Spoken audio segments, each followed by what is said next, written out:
अब शुरू होने जा रहा है देश का सबसे बड़ा मुकदमा, आपकी अदालत, रजत शर्मा के साथ।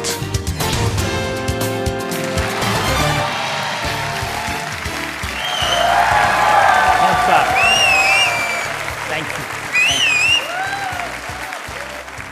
भारतीय सेना के ऑपरेशन सिंदूर के बाद आपकी अदालत का ये पहला शो है, तो मैं चाहता हूं सबसे पहले हम सब मिलकर हमारी पराक्रमी सेना का अभिनंदन करें, हमारे वीर जवानों के शौर्य का अभिनंदन करें और अपनी जय हिंद की सेना से कहें जय हिंद। आज का एक खास मुकदमा हमारी सेना को समर्पित है।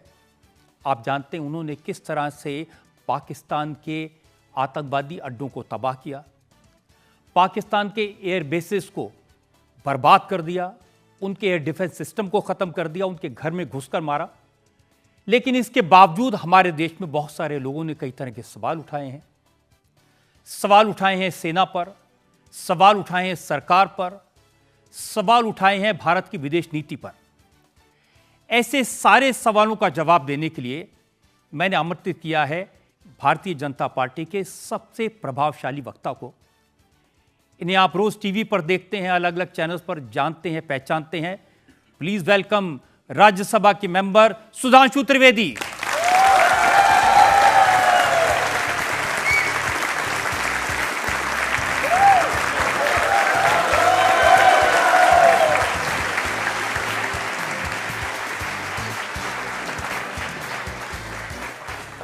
और आपकी अदालत में आज के हमारे जज भी बहुत खास हैं। भारतीय सेना के एक ऐसे सिपाही जो डिफेंस एक्सपर्ट हैं, लेकिन उन्होंने मोर्चों पर भारत के लिए लड़ाई लड़ी है। Please welcome air commodore retired AS बहल।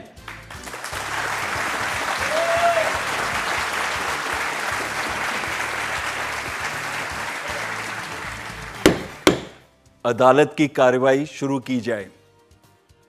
और इससे पहले कि मैं पहला इल्ज़ाम लगाऊं, सवालात का सिलसिला शुरू करूं, एक नज़र डालेंगे उस पृष्ठभूमि पर जिसमें आज का एक खास मुकदमा चलाया जा रहा है भारतीय जनता पार्टी पर।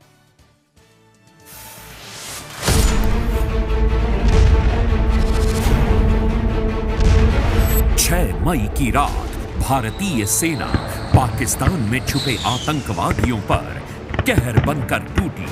22 मिनट में प्रिसाइज और कंट्रोल्ड ऑपरेशन में आतंक के 9 अड्डों को तबाह कर दिया। जो सिंदूर मिटाने निकले थे उन्हें मिट्टी में मिलाया है। भारतीय सेना ने पाकिस्तान को चेतावनी दी, लेकिन पाकिस्तान नहीं माना। उसने ड्रोन भेजे, मिसाइल भेजे, लेकिन भारतीय एयर डिफेंस ने एक एक को मार गिराया। Several Pakistani unmanned aerial systems, drones, combat vehicles attacked multiple IF bases. All these waves were neutralized by our trained crew. Bharat की पराक्रमी सेना ने पाकिस्तान के एयर डिफेंस सिस्टम को बर्बाद कर दिया।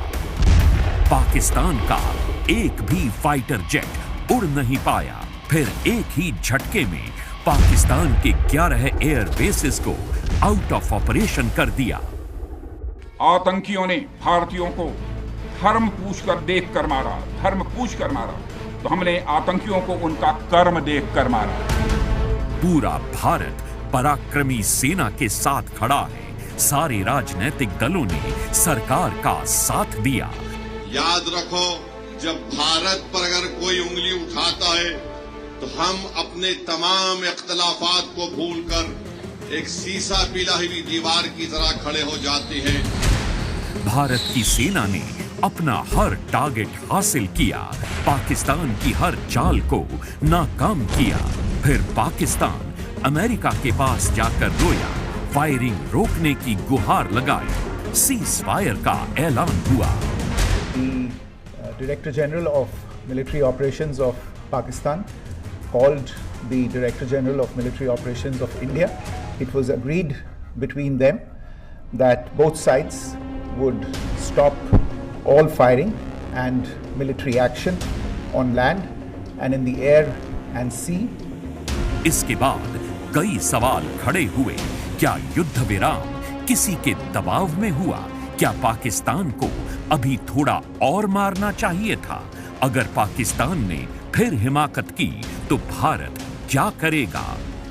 भारत पर आतंकी हमला हुआ तो करारा जवाब मिलेगा।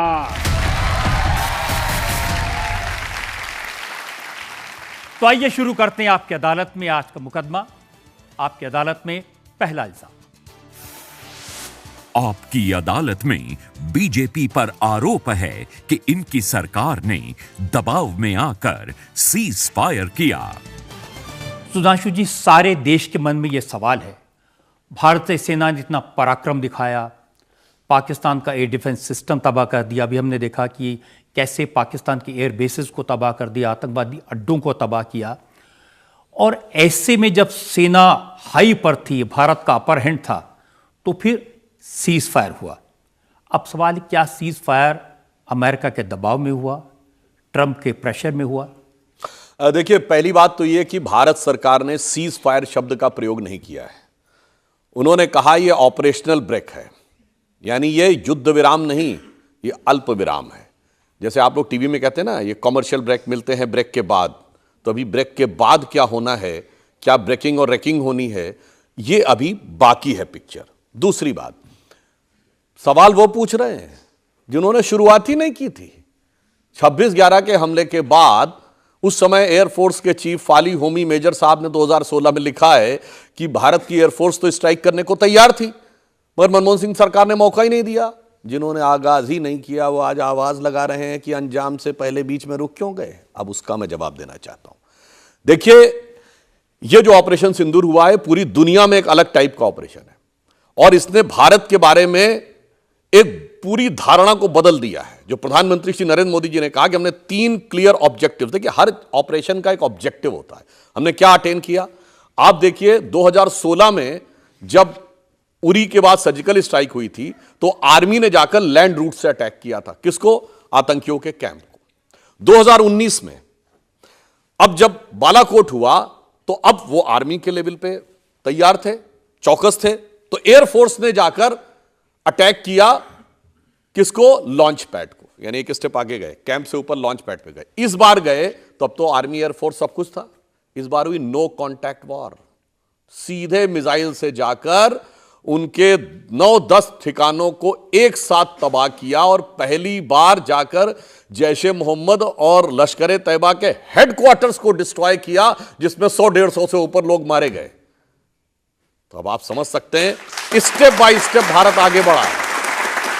हमने न्यू नॉर्मल स्थापित किया, जो प्रधानमंत्री जी ने कहा। सेकेंड थिंग, यह दुनिया का इकलौता मौका है जब एक न्यूक्लियर पावर्ड नेशन के अंदर घुसकर किसी ने स्ट्राइक की हो, यानी न्यूक्लियर ब्लफ खत्म। तीसरा, जो स्टेट और नॉन स्टेट एक्टर के बीच का नकाब था ना, जो पर्दा था, वो भी हटा दिया गया। अब साफ कह दिया गया कि दोनों में कोई अंतर नहीं है। तो माननीय प्रधानमंत्री जी ने जो कहा बीकानेर में, लहू नहीं बह रहा है रगों में, सिंदूर बह रहा है। और 7 मई की रात क्या थी? 7 मई तो मंगलवार था। तो जो भारत की सेना ने करके दिखाया, लेकिन इसे एक पंक्ति में कहूंगा कि लाल देह लाली लसे, अरुधरी लाल लंगूर, और वज्र देह दानव दलन, जय जय जय कपिसूर, और मंगलवार की रात को ऑपरेशन सिंदूर। अब लेकिन सुधांशु जी, जो कांग्रेस के नेता कह रहे हैं सिंदूर का सौदा कर दिया, अमेरिका के पापा ने वॉर रुकवा दी। हमारी सेना ने दिखाया है कि मन में है धैर्य और तन में प्रचंड शौर्य।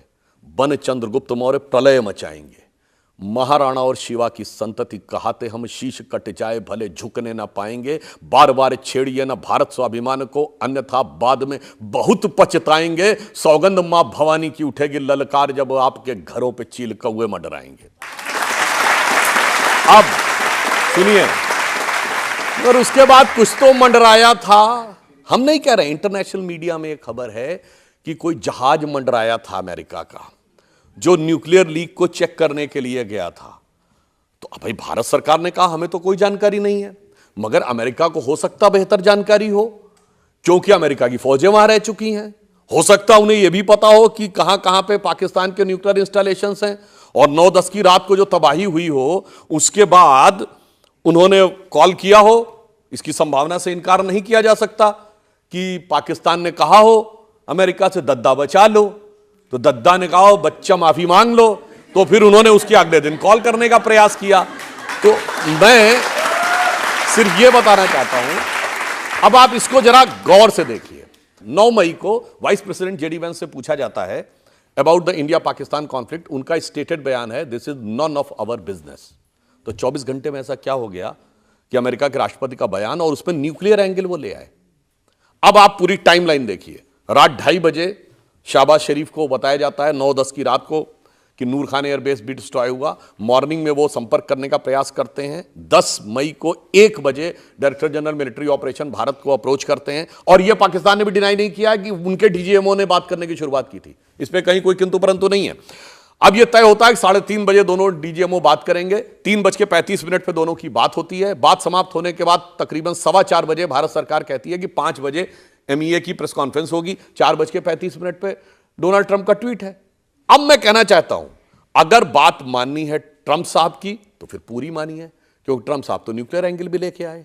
और अगर यह बात मानी जाए तो जो बड़े बड़े एक्सपर्ट्स हैं जैसे टॉम कूपर हैं और जॉन स्पेंसर हैं, उन्होंने यह कहा है कि सरगोदा के पास जो उनकी न्यूक्लियर साइट है उसके एंट्री और एग्जिट पॉइंट डैमेज हो गए। न्यूक्लियर वेपन्स किसी शॉपिंग मॉल की तरह ओपन में नहीं रखे रहते, वो जमीन से बहुत नीचे 10-20 मीटर नीचे जाके, मे बी 30-40 मीटर नीचे जाके बंकर बना के रखे जाते हैं, और उसमें 2 ही पॉइंट होते हैं, एंट्री और एग्जिट पॉइंट। इन केस ये माना जाए, ये हम नहीं कह रहे हैं, जो इंटरनेशनल मीडिया में इस ढंग की खबरें आई, अगर उसमें कोई लीकेज हो गया हो और लीकेज की कोई संभावना हो, क्योंकि मंडराया था ना कोई जहाज जाके। और इस पे समझिए 14 मई को अमेरिका के स्टेट डिपार्टमेंट की प्रेस कॉन्फ्रेंस में पूछा गया, ये क्वेश्चन पूछा गया कि क्या अमेरिका का कोई जहाज गया है पाकिस्तान में लीक की जांच करने, तो वो कह सकता था ये बिल्कुल गलत है। उसने कहा कि इस क्वेश्चन का जवाब देना मेरे परव्यू में नहीं। अब यदि यह मान लिया जाए कि कुछ खतरे की संभावना थी, तो आपको पता है सरगोदा कितना दूर है भारत के सीमा से? केवल 177 किलोमीटर, यानी दिल्ली से मथुरा ज्यादा दूर है, भारत की सीमा से सरगोदा कम दूर है।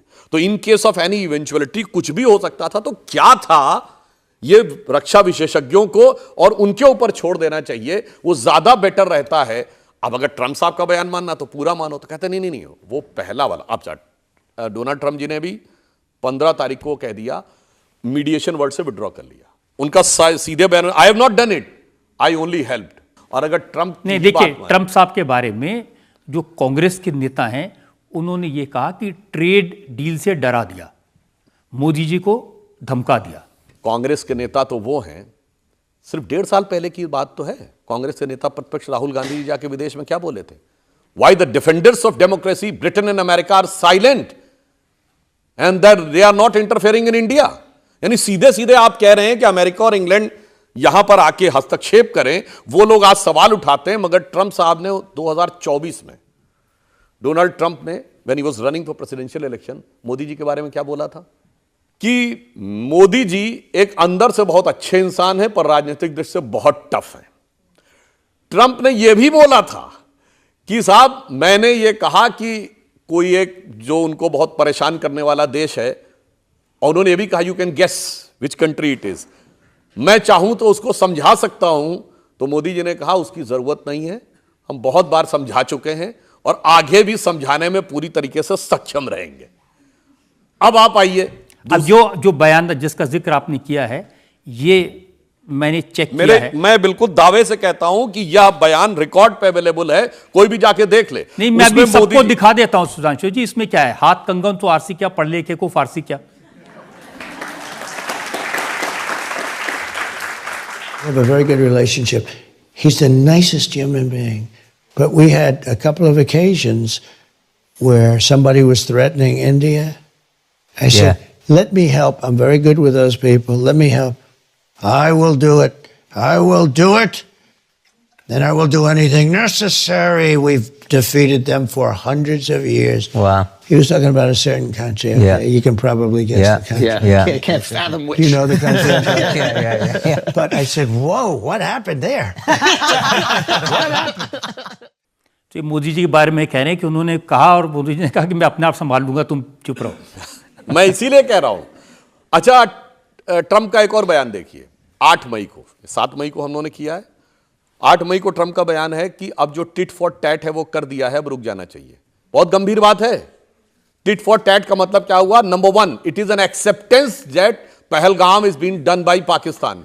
टिट और टैट का मतलब ठोक दिया है इंडिया ने, अब आपको जो करना था कर लिया, आप शांत हो जाना चाहिए। तो ये वाला बयान भी मान लो। नहीं नहीं, ये वाला भी नहीं मानना है और वो वाला भी नहीं मानना है। अच्छा, फिर ट्रंप ने क्या कहा? 1000 साल से भारत और पाकिस्तान के बीच में कश्मीर का संघर्ष है। तो भाई पाकिस्तान तो 75 साल पहले बना, ये तो पाकिस्तान में बताया जाता है कि 1000 साल पहले था। इवन कश्मीर में इस्लाम की शुरुआत 1339 में शाह मीर के जमाने में हुई, उससे पहले तो इस्लाम का नामो निशान नहीं था कश्मीर में। हां, जो पाकिस्तान ये थ्योरी पढ़ाने की प्रयास करता है कि 1000 साल पहले से था, तो वैसे एक मैं दर्शकों के संज्ञान के लिए बता दूं, हम 2025 में बैठे हैं, ठीक 1000 साल पहले एक चीज हुई थी। 1025 में सोमनाथ का विध्वंस हुआ था।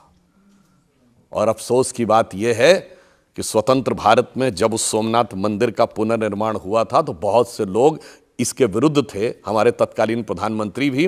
और मजे की बात यह है कि पाकिस्तान उससे अपने को जोड़ता है, और महमूद गजनी ने वो किया था, वो अपनी मिसाइल का नाम गजनी रखता है।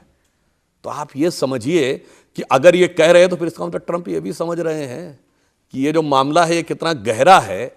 और ये कुछ कुछ वो बात है जो असीम मुनीर ने भी बोली कि 2 नेशन थ्योरी थी। अब देखिए, ये भी बड़ी मजेदार बात है। अब जब पाकिस्तान का सेना अध्यक्ष बोल रहा है, यानी मुजरिम इकबालिया बयान कर रहा है, फिर भी आरोप दूसरे को देने के लिए यहां लोग खड़े हुए हैं। अरे भाई, जब आरोपी ने मान लिया कि हमने किया था, उसके बाद तो बात खत्म हो गई। सुधांशु जी, आरोप तो यह है कि भारत के विदेश मंत्री ने पाकिस्तान को पहले से बता दिया था कि हम तुम पर हमला करने वाले हैं, आतंकवादी अड्डों को फोड़ने वाले हैं, और इसकी वजह से, ये राहुल गांधी का बयान है, और इसकी वजह से हमारे कई सारे प्लेन बर्बाद हो गए, उड़ गए। अच्छा, बैरक ओबामा साहब, उन्होंने अपनी किताब द प्रॉमिस लैंड में लिखा हुआ है, शायद पेज नंबर 41 पे जाके चेक करिएगा, राहुल गांधी जी के बारे में। वो कहते हैं कि राहुल गांधी जी एक ऐसे व्यक्ति की तरह हैं जो बहुत नर्वस रहता है, एक ऐसे स्टूडेंट की तरह हैं जो अपने टीचर को इंप्रेस करने की बड़ी कोशिश करता है। कोशिश तो बहुत करता है दिखाने के लिए कि उसे बहुत कुछ पता है, पर हकीकत में उसे पता नहीं होता है। तो मुझे लगता है कि ये वाला जो बयान आप कह रहे हैं कि उन्होंने ये कहने का प्रयास किया है, तो ये कहीं ना कहीं उसी भावना से प्रेरित नजर आता है जहां पर कि उनके बारे में जानकारी का अभाव है, और उस जानकारी के अभाव में अक्सर राहुल गांधी जी इस प्रकार की बात करते हैं। उन्होंने जयशंकर के बारे में कांग्रेस के नेताओं ने कहा, वो भी मैं जयचंद हैं, गद्दार हैं। स्पष्ट कर देना चाहता हूं। पहली बात, इस विषय को विदेश मंत्रालय की समिति में विदेश सचिव के द्वारा बताया जा चुका है, और उस दिन 19 मई को बैठक हुई थी, मैं भी उसमें सदस्य हूं। उस दिन सबसे ज्यादा उपस्थिति थी, 24 एमपीज अवेलेबल थे, और उसमें जो कांग्रेस के थे उनको जाके बताना चाहिए। हुआ ये कि 1:30 बजे रात को जब ऑपरेशन समाप्त हुआ, 1:05 पे शुरू हुआ, 1:27 पे खत्म हुआ, 2 मिनट बाद पाकिस्तान को बताया गया कि हमने ये किया है, आपके आतंकवादी ठिकानों को डिस्ट्रॉय किया है, हमने आपके किसी नागरिक ठिकाने पर अटैक नहीं किया है, आपके किसी एनर्जी या इस ढंग के स्ट्रेटेजिक इंस्टॉलेशन पर अटैक नहीं किया है, आपके मिलिट्री इंस्टॉलेशन पर अटैक नहीं किया है। हमने जो करना था वो कर दिया, आपने जो किया था उसके जवाब में। अब बात आप आगे बढ़ाना चाहें तो आप आगे बढ़ाएं, वरना हमारी तरफ से मामला खत्म हो गया है। उन्होंने जवाब नहीं दिया, वो उसके बाद आए। कारण जानते क्या था? जयशंकर जी ने क्यों कहा, आज का भारत वो है मोदी जी के नेतृत्व में जो घुसता भी है, मारता भी है, और मारने के बाद बताता भी है कि मैंने मार के दिखाया है। वो चोरी छुपे जाके मार के नहीं आता। जो हमारे डेलीगेशन जा रहे हैं ना एमपीस के, तो घुसता भी है, मारता भी है, बताता भी है, फिर दुनिया को जताता भी है कि हमने ये कर दिया। लेकिन राहुल जी काफी एग्रेसिव हैं, और वो कह रहे हैं कि ये मोदी जी का खून सिर्फ कैमरे के सामने खौलता है। देखिए, मोदी जी ने, मैंने आपको बताया, स्टेप बाय स्टेप जो काम करके दिखाया है। ये स्टेटमेंट जो प्रधानमंत्री जी ने दिया है, इससे पहले आतंकवाद की घटनाओं पे इस ढंग का स्टेटमेंट सिर्फ अमेरिका का राष्ट्रपति देता था। याद करिए, 9/11 के बाद कहा था जॉर्ज बुश ने कि दुनिया के जिस छोर में होगे वहां तक ढूंढ के मारेंगे। मोदी जी ने कहा धरती के छोर के अंत तक जाके ढूंढ के मारेंगे, वो हमारी इज्जत बनी। और अब सुनिए, मोदी जी ने कहा दिमाग ठंडा रखते हैं और खून गर्म। दिमाग ठंडा रखने से जानते क्या असर पड़ता है? अब देखिए क्या है, पाकिस्तान के प्रधानमंत्री शहबाज शरीफ ने खुद यह बोला है ऑन रिकॉर्ड कि 9 और 10 तारीख की दरमियानी रात मेरे सिपह सलार जनरल आसिम मुनीर ने मुझे 2:30 बजे रात को जगाया और कहा वजीर आजम साहब, हिंदुस्तान ने हमारे कई एयर बेसेस पे अटैक कर दिया है और नूर खान एयर बेस पर भी मिसाइल गिरी है। यह ठंडे दिमाग से, गर्म खून से किया गया काम था।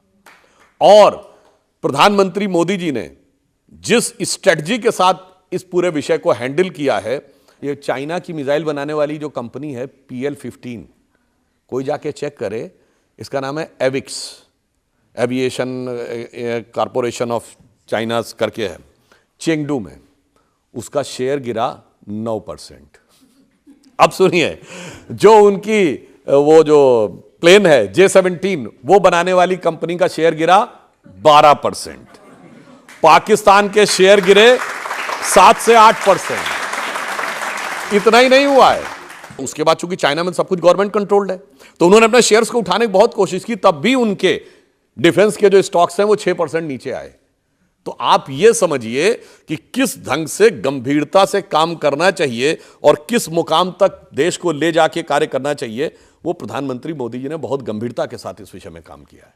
लोग तो ये भी कह रहे हैं कि सारे के सारे जितने इंडिया में वेपन्स बनाए थे उन सबको टेस्ट करके वैसे मैं एक और उदाहरण बता दूं इसमें कितनी गंभीरता से काम किया, ये भी देखिए। अभी आपने देखा होगा कि एक वहाँ उसका नाम था शायद हाफिज सैफुल्ला, जिसने 2006 में टेररिस्ट कैंप पे, उस CRPF कैंप पे टेररिस्ट अटैक किया था और जिसने कई प्रकार के अटैक्स में उसका नाम आया था, RSS हेडक्वार्टर पे भी किया था। अज्ञात लोगों ने उसको मार दिया है।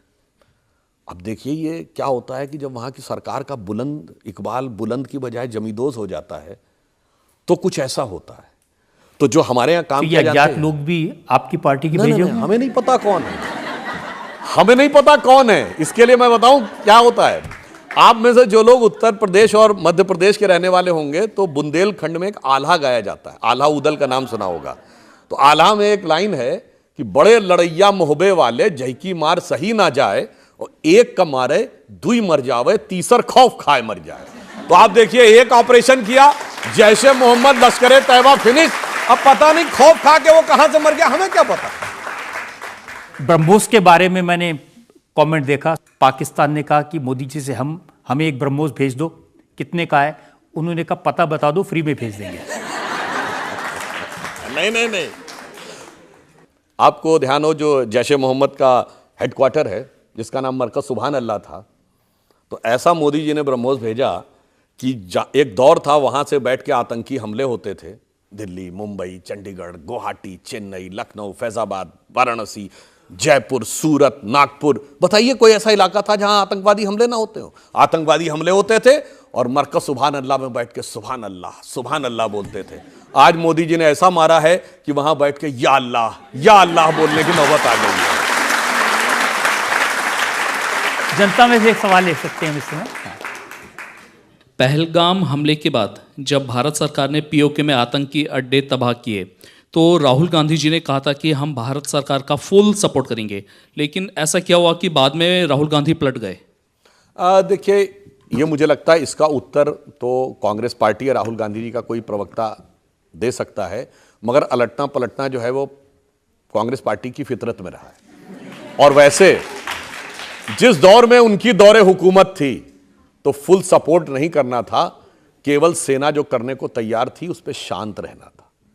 बैरक ओबामा ने अपनी किताब प्रॉमिस लैंड में लिखा है 2010 में मनमोहन सिंह जी की वार्ता के आधार पर कि 2008 के बाद भारत की सेना कार्रवाई करने के लिए तैयार थी, मगर कांग्रेस सरकार ने इसलिए कार्रवाई नहीं की क्योंकि उसको लगता था इससे उपजे राष्ट्रवाद के वातावरण में बीजेपी को फायदा ना हो जाए। और राहुल गांधी जी तो वह व्यक्ति हैं जिन्होंने 15 जुलाई 2011 को उन्होंने कहा आतंकवाद को तो पूर्ण रूप से रोकना संभव ही नहीं है, it's impossible to stop terrorism at all the times. मगर आप देखिए मोदी जी की सरकार आने के बाद पूरे भारत में जो आतंकवाद होता था, दक्षिण कश्मीर के 4 जिलों तक उसको सीमित करने में सफलता हासिल की है। इसलिए मैं कहना चाहता हूं प्रधानमंत्री मोदी जी के लिए, कांग्रेस पार्टी से विरोध मत करो, अगर सपोर्ट करना है तो पूरी तरह सपोर्ट करो, मेरी हिम्मत को सराहो, मेरे हमराही बनो, मैंने एक शम्मा जलाई है हवाओं के खिलाफ। आपकी अदालत में अगला एग्जाम।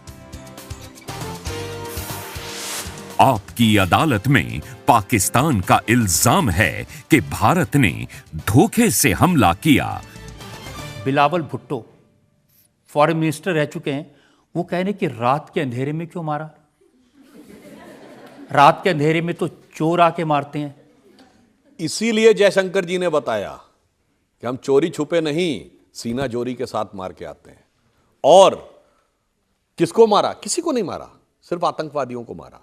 जो रक्षा मंत्री जी ने अपने वक्तव्य में बोला था श्रीनगर में, उन्होंने रामचरितमानस की सुंदरकांड की वह चौपाई कोट की थी कि जब अशोक वाटिका को उजाड़ा गया और हनुमान जी आए रावण के सामने, उन्होंने पूछा तुमने ऐसा क्यों किया? तो उन्होंने कहा जिन मोहि मारा तिन मोहि मारे, तही पर बांधे तने तुम्हारे। मैंने सिर्फ उनको मारा है जिन्होंने तुमको मारा है। जिन्होंने हमको मारा उनको मैंने मारा, जिन्होंने नहीं मारा उनको मैंने कुछ नहीं किया।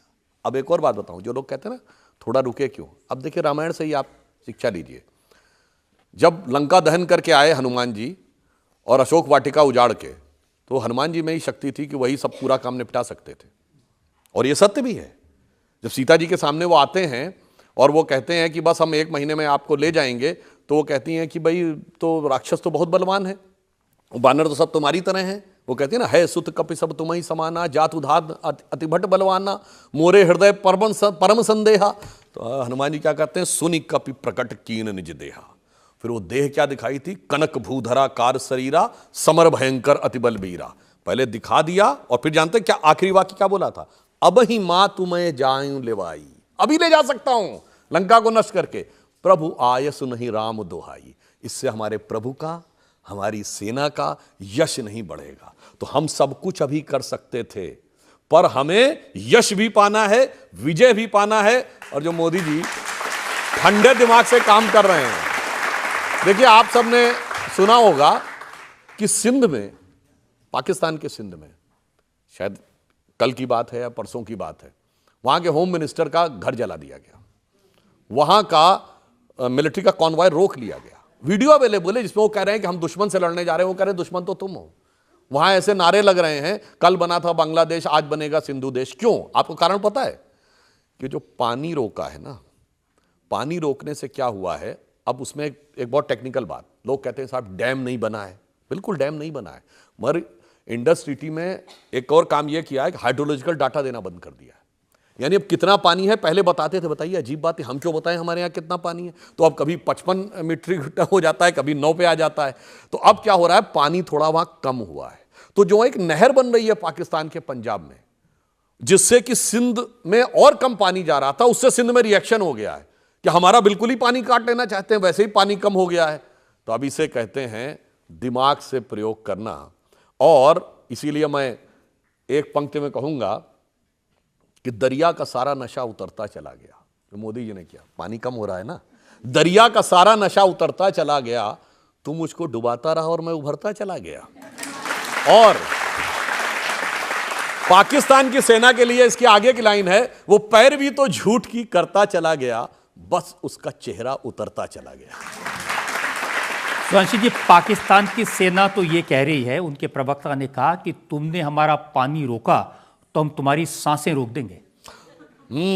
ये देखिए, और ये हाफिज सईद ने कहा है उसके हाथ। यानी देखिए कोई अंतर नहीं है। जो पाकिस्तान की सेना के प्रवक्ता हैं, उनका नाम है अहमद शरीफ, पर वो कितने शरीफ हैं कि उनके पिताजी वालिद वो यूनाइटेड नेशन सिक्योरिटी काउंसिल से डिजिग्नेटेड टेररिस्ट हैं, क्योंकि सन 2000 में उन्होंने ओसामा बिन लादेन को न्यूक्लियर टेक्नोलॉजी देने का प्रयास किया। अब आप सोचिए, ये जो पाकिस्तानी वर्दी है, इसकी वल्दियत में कितनी दहशतगर्दी है। अब आप समझिए। और एक और मैं गंभीर बात बताना चाहता हूं, एक किताब है न्यूक्लियर जिहादिस्ट, जो अमेरिका के असिस्टेंट डिफेंस सेक्रेटरी है, तो उनका नाम था डगलस फ्रांट्स, FRANTZ, और कैथरीन कॉलिंस। इन दोनों ने किताब लिखी। किताब 2007 में लिखी गई। एक चैप्टर नंबर 5 है, पेज नंबर 40 के ऊपर पूरा चैप्टर ही है द पाकिस्तान पाइपलाइन, कि किस ढंग से पाकिस्तान से हो रहा है, तो वहां की सेना के बारे में जो स्थिति है, मतलब ऑन द लाइटर नोट में कहूं, जिससे कोई गलती ना हो भगवान, जिससे गलती हो जाए वो इंसान, जो जानबूझ के गलती करे वो बेईमान, और जो गलती पे गलती करके पिटाई पे पिटाई झेलता रहे वो पाकिस्तान है। लेकिन सुधांशु जी, उन्होंने काफ़ी प्रोपेगेंडा किया है, बहुत सारे वीडियोस स्काई न्यूज़ पर भी, दुनिया के बड़े बड़े चैनल्स पर वीडियोस दिखाए कि कैसे उन्होंने भारत के एयरबेसेस को डिस्ट्रॉय किया, कैसे उनके मिसाइल्स सिरसा तक आ गई। इस बारे में दो बातें हैं। देखिए वो कैसा बढ़िया प्रोपेगेंडा सिस्टम। उन्होंने कहा था भारत की एक वुमेन एयरफोर्स पायलट को उन्होंने अरेस्ट कर लिया। पीटीवी ने कहा कि source is sky news, sky news ने कहा सोर्स इज पीटीवी। और लास्ट में जब पाकिस्तान की आर्मी की प्रेस कॉन्फ्रेंस में कहा गया तो उन्होंने कहा नहीं, ऐसा कुछ नहीं है। दुख की बात यह है कि आज पाकिस्तानी मीडिया में भारत के कई नेताओं, कई यूट्यूबर्स, कई सो कॉल्ड इन्फ्लुएंसर्स के बयान कोट किए जा रहे हैं, सुर्खियां बने हुए हैं, पाकिस्तान की संसद में कोट किए जा रहे हैं, पाकिस्तान की मिलिट्री की ब्रीफिंग में उनका रेफरेंस दिया जा रहा है। पाकिस्तान जो भारत के विरुद्ध डोजियर दिया था उसने, उसमें नेता प्रतिपक्ष राहुल गांधी जी के बयान को कोट किया। वो राहुल गांधी को कोट करके कह रहे हैं कि देखो हमने हिंदुस्तान के 5 एयरफोर्स के प्लेन मार गिराए। आप लोगों ने शायद सुना होगा एक वर्ड 30 मार खां। तो 30 मार खां की कहानी सुनी है क्या है? 30 मार खां माना जाता है कि एक जनाब थे, वो कहते साहब ये 30 मार खां है, 30 मार। तो उन्होंने कहा 30 लोगों को एक साथ मार दिया था एक ही बार में। कहा हाँ, मगर वो 30 कौन थे? उन्होंने कहा साहब 30 मक्खियां मार दी थी, इसलिए 30 मार खां कहलाते हैं। तो मुझे लगता है जो पाकिस्तान का क्लेम है, अब एक फैक्चुअल बात कहता हूं, न्यूयॉर्क टाइम्स अखबार हमारे पक्ष में तो नहीं लिखता है। आज तक उसके ज्यादातर जो राइट्स अप हैं वो हमारे अगेंस्ट में। 14 मई का न्यूयॉर्क टाइम्स जाके देख लीजिए, उसने साफ साफ कहा है कि जो भारत ने कहा है डैमेज करने के लिए, वो सैटेलाइट पिक्चर्स में डैमेज दिख रहा है। और जो पाकिस्तान ने क्लेम किया, उसने कहा आदमपुर एयरबेस उड़ा दिया। वहां प्रधानमंत्री ने जाके देखा, उसने कहा F-400 भी उड़ा दिया, ये कर दिया, वो कर दिया, सारा का सारा इंटैक्ट दिख रहा है। तो जो न्यूट्रल ऑब्जर्वर्स हैं उन्होंने बताया है, मगर अब क्या बताएं, पाकिस्तान को इस मुगालते में जीते रहने की आदत है। भारत के ज्यादातर लोगों ने वो गीत जरूर सुना होगा, आओ बच्चों तुम्हें दिखाएं झांकी हिंदुस्तान की, इस मिट्टी से तिलक करो ये धरती है बलिदान की। ये 1954 की फिल्म है जागृति। इसकी नकल पे 1955 में पाकिस्तान में एक फिल्म बनी बेदारी, जिसमें हूबहू इन्हीं वर्डिंग्स का एक गाना बनाया गया, आओ बच्चों सैर कराएं तुमको पाकिस्तान की, जिसकी खातिर हमने दी कुर्बानी लाखों जान की। अब जाके चेक करिएगा, पाकिस्तान में ही उसकी पैरोडी बनी हुई है। वो कहते हैं आओ बच्चों सैर कराएं तुमको पाकिस्तान की, यहां तो क्लाशनिकोव भी मिलती है अब कीमत में नान की। फिर आगे कहता है आओ बच्चों सैर कराएं तुमको पाकिस्तान की, ना बिजली ना पानी है और ना हिफाजत जान की। सुनाशी जी, कांग्रेस एक नेता हैं विजय वट्टेटीदार, महाराष्ट्र में कांग्रेस के एमएलए हैं। उन्होंने कहा कि पाकिस्तान ने तो 15-15 हज़ार रुपए के ड्रोन भेजे, उनको मारने के लिए हमने 15-20 लाख रुपए की मिसाइल्स बर्बाद कर दी, बड़ा खर्चा कर दिया। वैसे ये कांग्रेस के नेताओं को कैसे पता कि कौन सी मिसाइल किस चीज के लिए लॉन्च की गई थी? यही बड़ी विचित्र सी बात है। इन नेताओं के साथ जानते क्या होता है? देखिए ये इतना, जैसे अभी मान लीजिए वो कोविड दोबारा आने की बात हो रही ना, तो कहते हैं कि जो वायरस है वो म्यूटेट करता है, वो अपनी जीनोम सीक्वेंसिंग को बता। इनका म्यूटेशन तो बड़ा गजब का है। देखिए जब राफेल आने वाला होता है तो एरोनॉटिक्स के एक्सपर्ट बन जाते हैं। फिर जब कोविड का वैक्सीन आने वाला था, सेलुलर माइक्रोबायोलॉजी के एक्सपर्ट बन गए। जब वो लॉन्च हुआ तो उन्होंने कहा इतनी जल्दी तो हो ही नहीं सकता है, तो उन्होंने कहा स्टैटिस्टिक्स के एक्सपर्ट बन गए। जब राम मंदिर का उद्घाटन होने वाला तो मुहूर्त के एक्सपर्ट बन गए। वही जाके अब बैलिस्टिक के एक्सपर्ट बन के आ रहे हैं। तो मुझे लगता है कि उन्हें पता होना। वैसे मैं बता दूं, सेना के कुछ जिम्मेदार अधिकारियों ने इस विषय के ऊपर फैक्चुअल जानकारी दी है। उन्होंने कहा छोटे मोटे ड्रोन आ रहे थे, उनको गन से मारा गया है। जो उनसे थोड़े बने थे उनको आकाश तीर से मारा गया है। हर चीज को मारने के लिए, मच्छर को मारने के लिए तोप नहीं चलाई जाती है।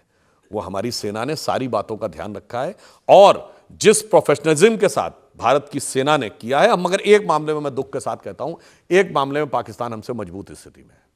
आप कहेंगे वो क्या? पाकिस्तान में वहां के सेना के ऑपरेशन पे कोई सवाल नहीं उठा रहा है, ना कोई यूट्यूबर, ना कोई इन्फ्लुएंसर, ना कोई नेता। यहां पर अनेक सवाल उठा रहे हैं। बस इसी चीज को समझने की जरूरत है और इसीलिए ईमानदारी से प्रधानमंत्री जी ने एक प्रयास किया है, जो 7 डेलीगेशन भेजे हैं, कि पूरी दुनिया को यह लगे कि भारत एक साथ है। और जो आपने कहा कि पाकिस्तान हमारे बयानों को यूज करता है, यह तो जब कांग्रेस सत्ता में थी तब भी यूज करता था। और ये मैं फैक्ट के साथ कह रहा हूं, समझौता एक्सप्रेस पाकिस्तान ने करवाया और यह बात FBI और अमेरिकन एजेंसीज के इन्वेस्टिगेशन में भी आई। पहले IB कह रही थी कि पाकिस्तान ने कराया, अचानक आपने यू टर्न ले लिया और हिंदू टेरर की थ्योरी दे दी। पाकिस्तान कोट करने लगा, देखो भारत हमसे कह रहा है, ये कर रहा है। अब बताइए 26/11 मसूद अजहर ने करवाया और इनके नेता बयान देने लगे 26/11 इज RSS कॉन्स्पिरेसी। अजीज बर्नी ने उस पर किताब लिख दी, उसका उद्घाटन हो गया। पाकिस्तान कहने लगा देखो ये। तो प्रॉब्लम क्या है, ये पाकिस्तान को कवर फायर सत्ता में भी देते हैं और पाकिस्तान को कवर फायर विपक्ष में रहते हुए भी देते हैं। मैं विनम्रता से कहना चाहूंगा, सीखना है तो हमसे सीखिए। 62 के युद्ध में जवाहरलाल नेहरू जी की सरकार को इस कदर समर्थन दिया था, सिर्फ जनसंघ ने नहीं था, हमारा नाम जनसंघ था, राष्ट्रीय स्वयंसेवक संघ ने भी ऐसा समर्थन दिया था कि 26 जनवरी 1963 को उन्होंने गणतंत्र दिवस परेड में इनवाइट किया था। 1965 के युद्ध में जनसंघ ने ही नहीं, लाल बहादुर शास्त्री जी ने ऑल पार्टी मीटिंग में द्वितीय सरसंघचालक गुरु गोलवलकर जी को बुलाया था। 1971 की जंग में जिस ढंग से अटल जी ने इंदिरा जी का समर्थन किया था, वो पूरी आज तक कांग्रेसी कोट करते हैं। 1995 में जेनेवा में जिस समय पाकिस्तान हमारे खिलाफ प्रस्ताव ला रहा था, नेता प्रतिपक्ष के रूप में अटल जी नरसिम्हा राव सरकार का समर्थन करते हुए गए थे और नरसिम्हा राव सरकार को पूरा क्रेडिट दिया। घर में आके जो लड़ाई लड़नी थी लड़ी। जब 2013 में नवाज शरीफ ने मनमोहन सिंह जी के बारे में आपत्तिजनक शब्द बोला तो मोदी जी ने बतौर चीफ मिनिस्टर कहा था, कौन होता है 125 करोड़ देशवासियों के बारे में बोलने वाला। मगर कभी कभी जानते क्या होता है, आपके ही कार्यक्रम का मैं बता रहा हूं, आपकी अदालत में अटल जी का जो एपिसोड था वो आप देखिएगा, तो उसमें रजत जी ने उनसे पूछा था कि 71 की लड़ाई में दुर्गा कहा था इंदिरा जी को, तो अटल जी ने कहा मैंने समर्थन किया था पर मैंने दुर्गा नहीं कहा था, कहा अखबार में छप गया था। फिर उन्होंने कहा इंदिरा जी की सबसे ऑथेंटिक जीवनी पुपुल जयकर जी ने लिखी, कहा वो मेरे पास आई, मैंने कहा मैंने ऐसा नहीं कहा था। फिर उन्होंने सारे उस जमाने के आर्काइव्स, प्रोसीडिंग्स ऑफ पार्लियामेंट और अखबार छान मारे, उसमें कहीं नहीं मिला। तो अटल जी ने बड़े मजेदार ढंग से कहा था, मैंने समर्थन किया था, मैंने नहीं कहा था, पर क्या बताएं दुर्गा पीछा ही नहीं छोड़ रही। जनता में से हम सवाल ले सकते हैं एक दो। हाँ, अगर अब पाकिस्तान ने फिर कुछ हरकत करी या कोई आतंकवादी भेजे तो भारत अब क्या करेगा? प्रधानमंत्री मोदी जी ने स्पष्ट कर दिया है कि अब हमारा डॉक्ट्राइन ये हो गया कि any terrorist act will be considered as act of war. अब क्या करेगा या आप अपने आप समझ सकते हैं, क्योंकि तीनों बार हमने एक स्टेप आगे बढ़े। अब हमने पाकिस्तान को उस मुकाम पे जाके पहुंचाया है कि आप एक बड़ी महत्वपूर्ण बात देखिए, इस समय पाकिस्तान का अंदरूनी दृश्य देखिए, वो ये सिंध के अंदर क्या हो रहा है, बलूचिस्तान में क्या हो रहा है, खैबर पख्तूनख्वा में क्या हो रहा है। और आप सबसे मजेदार बात देखिए, जानते क्या है, आर्मी चीफ क्या बोले वो तो एक बात है, पाकिस्तान के रक्षा मंत्री ख्वाजा आसिफ ने 2 दिन पहले बयान दिया है कि खैबर पख्तूनख्वा में जो तहरीके तालिबान है, आज तक वो कहते थे it is a proxy of Afghanistan, आज उन्होंने कहा it is a proxy of India. मतलब वो तहरीके तालिबान जो कहता है कि पाकिस्तान में शरिया लागू है पर ये प्योर इस्लाम नहीं और कट्टर होना चाहिए, यानी जिसमें महिलाओं को बाहर नहीं निकलना चाहिए वगैरह वगैरह, उस ढंग की बात वो कह रहे हैं कि साहब उसको हमसे जोड़ने की कोशिश कर रहे हैं। इसका मतलब एक बात वो साफ हो गई, ये 2 नेशन थ्योरी जो 15 अप्रैल को बड़े जलवाए जलाल से आसिम मुनीर साहब दिखा रहे थे, उसके चिन्ने चिन्ने उड़ गए। भाई कौन लड़ रहा है वहां?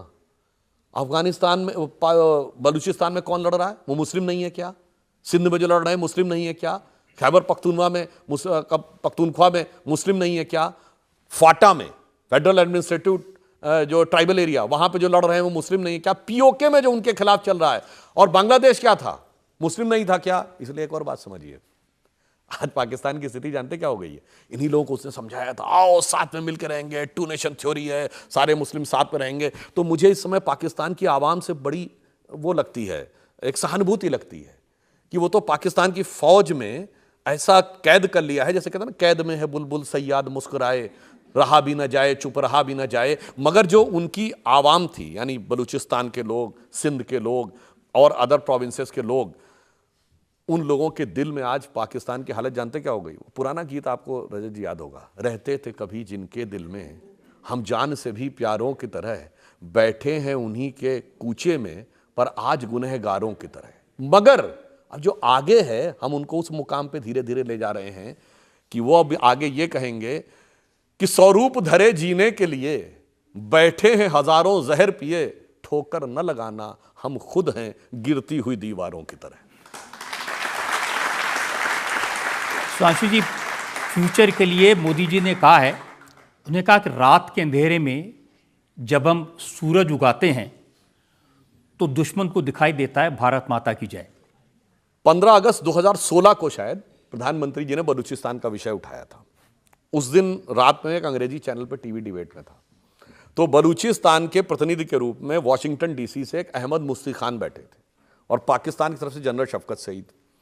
अब उसमें जो आपने बोला उससे ये कनेक्ट होगा जाके, तो उसने कहा, बलूच नेता ने, कि इस पूरे एरिया में there are countries which are having an ethnicity and identity, like Uzbekistan is having an Uzbek identity, Kazakhstan is having a Kazakh identity, and Afghanistan is having an Afghan identity. But if there is only one fake country in this region which is having no identity, that is Pakistan. तो क्या हुआ कि जो पाकिस्तान के प्रतिनिधि बैठे थे, उन्होंने ये कहा कि what you are talking about, are you not Pakistani? तो बलूच नेता क्या कहता है, I am Baluch, I am not Pakistani. अब सुनिए उसके आगे जो जनरल शफकत सईद बोलता है, वो कहता है, If you are not Pakistani, are you Hindustani? Then what is your identity? अब सुनिए बड़ी मजेदार बात, अहमद मुफ्ती खान ये कहता है कि we are Baloch, we are not Pakistani, हमारी फिर हिंदी में बोला, हमारी आइडेंटिटी ये है कि हम हिंगलाज माता की संतान है। अब सुनिए, इसके बाद पाकिस्तान वाला बोलता है, अब वो इंग्लिश चैनल में हिंदी पे नहीं आ गया, अबे तबे पे आ गया, उससे बोलता है, अबे हिंगलाज माता क्यों, भारत माता ही क्यों नहीं बोल देता। अब सुनिए, उसके बाद अहमद मुफ्ती खान कहता है कि हाँ, मैं फिर रिपीट करता हूं, हम बलूच हैं, हम पाकिस्तानी नहीं हैं, हम हिंगलाज माता की संतान हैं और मुझे यह कहने में कोई गुरेज नहीं है, भारत माता की जय। अब उसके बाद तो वो टेम्पर लूज कर गया, कहने लगा मोदी का आदमी है, ये है, वो है, प्रणाम बोलने लगा। इसलिए जो आपने भारत माता की जय कहा, ये एक बहुत गहरा भाव है। और ये जानते हैं भाव कहां से आता है? प्रधानमंत्री जी करणी माता मंदिर कुछ दिन पहले गए बीकानेर के दौरे में। वैसे करणी माता मंदिर आपको बताओ ना, वो प्रसिद्ध मंदिर, इसमें चूहे बहुत पाए जाते हैं। भारत कैसे जुड़ता है समझिए, भारत माता का भाव कहां से आता है? जब आप करणी माता में जाकर श्रद्धा से अपना सर झुकाते हैं तो वैष्णो देवी से भी आपकी श्रद्धा जुड़ जाती है, पूर्व में कामाख्या देवी से भी जुड़ जाती है, मध्य में विंध्यवासिनी जी से भी जुड़ जाती है, पश्चिम में मुंबा देवी से भी जुड़ जाती है, दक्षिण में कन्याकुमारी से भी जुड़ जाती है। पूरा राष्ट्र आपके सामने एकाकार हो जाता है। और तो और ढाका की ढाकेश्वरी से भी जुड़ जाती है और बलूचिस्तान की हिंगलाज माता से भी जुड़ जाती है। इलाका कोई कहीं भी रहे, पूरा भारत एकाकार होकर आपके सामने आ जाता है। इसलिए जिनको भारत माता का मतलब नहीं पता है, ये भारत एक जीवंत राष्ट्र है जिसे ना काटा जा सकता ना बांटा जा सकता। It is not the part of land. Land कहीं भी चली गई हो, वो हमारे कॉन्शियस का हिस्सा है। और कोई कहे नहीं ये तो थॉट है, ये तो वैसा है, तो मैं छोटी सी बात पूछना चाहता हूं। ननकाना साहब और करतारपुर साहब आज पाकिस्तान में हैं फिजिकली, पर वो भारत के इतिहास और संस्कृति का हिस्सा है या पाकिस्तान की? इंडस वैली सिविलाइजेशन का मेजर एरिया वहां है, वो उसका हिस्सा है या हमारा हिस्सा? और तो और हमारे राष्ट्रगान में पंजाब, सिंध, गुजरात, मराठा है। सिंध भले ही वहां हो, पर वो भारत की चेतना का हिस्सा है। इसलिए भारत और भारत माता को समझ पाना इन लोगों के बस की बात नहीं है। तब लोग तो ये जानना चाहते हैं, ये बलूचिस्तान कब अलग होगा? देखिए, समय आने पर सारी चीजें होती हैं। इतना जरूर वहां के बलूचिस्तान के लोग कह रहे हैं, मैं नहीं कह रहा हूं, कि सरफरोशी की तमन्ना अब हमारे दिल में है, देखना है जोर कितना बाजुए कातिल में है, और आगे वक्त आने पर बता देंगे तुझे आसमां, हम अभी से क्या बता दें जो हमारे दिल में है। वैसे मैं एक टेक्निकल बात भी बताना चाहता हूं। आज भारत इस स्थिति में क्यों है? मोदी जी ने 10 साल में भारत को जिस पोजीशन पे ले जाके खड़ा किया है, आप उस पॉइंट को समझिए। 10 साल पहले डिफेंस प्रोडक्शन में हम बहुत कम थे, आज 1,27,000 करोड़ रुपए का डिफेंस प्रोडक्शन। एक छोटी सी बात, ऐसा नहीं हमारे साइंटिस्टों में और इंजीनियर्स में दम नहीं था। हम मिसाइल उस जमाने में भी बनाए थे, कांग्रेस के रिजीम में हमने सैटेलाइट्स भी बनाए थे, पर आप सोचिए मिसाइल बनाने वाला देश जो था वो एसॉल्ट राइफल नहीं बना रहा था। ऐसा हो सकता है क्या? क्षमता थी हमारे पास। सैटेलाइट बनाने वाला देश फाइटर प्लेन नहीं बना रहा था। मोदी जी ने डिफेंस प्रोडक्शन को जिस सीमा तक ले जाके शुरुआत की, तो आज आप देखें हमारे यहां असॉल्ट राइफल भी बन रही है, सारी चीजें बन रही हैं। तो आज हम 80% अधिक मामलों में आत्मनिर्भर हैं। और इस वजह से, और आप देखिए जिसको लोग डिप्लोमेसी की बात करते हैं, हमें रशिया से S-400 भी मिला, जबकि हम क्वाड के मेंबर हैं। क्वाड के मेंबर होने के बाद S-400 मिला, और S-400 मिलने पे अमेरिका की तरफ से धमकी थी, सैंक्शन की धमकी, तो उन्होंने नहीं सैंक्शन लगाया, हमको प्रीडेटर ड्रोन भी देने का तय कर लिया। हमारा पैक्ट हो गया उनके साथ, जो नाटो कंट्रीज के बाहर किसी में नहीं था। और आप देखें 2020 में गलवान के बाद रक्षा मंत्री जी ने इमरजेंसी प्रोक्योरमेंट की जो शुरुआत भी कर दी थी, उसी समय से सरकार ने निर्णय ले लिया। आज भारत जिस मामले में आत्मनिर्भर है, और एक और बात समझिए, जब वॉर होता है बहुत सारी सिक्योरिटी की जरूरत होती है, एनर्जी सिक्योरिटी। हमारा सबसे ज्यादा फॉरेन से किस चीज पे डिपेंडेंस है? ऑयल पे। आज आप बताइए ऑलमोस्ट 100% इलेक्ट्रिफिकेशन ऑफ रेलवेज हो गया, तो ऑयल पे डिपेंडेंसी कम हो गई ना।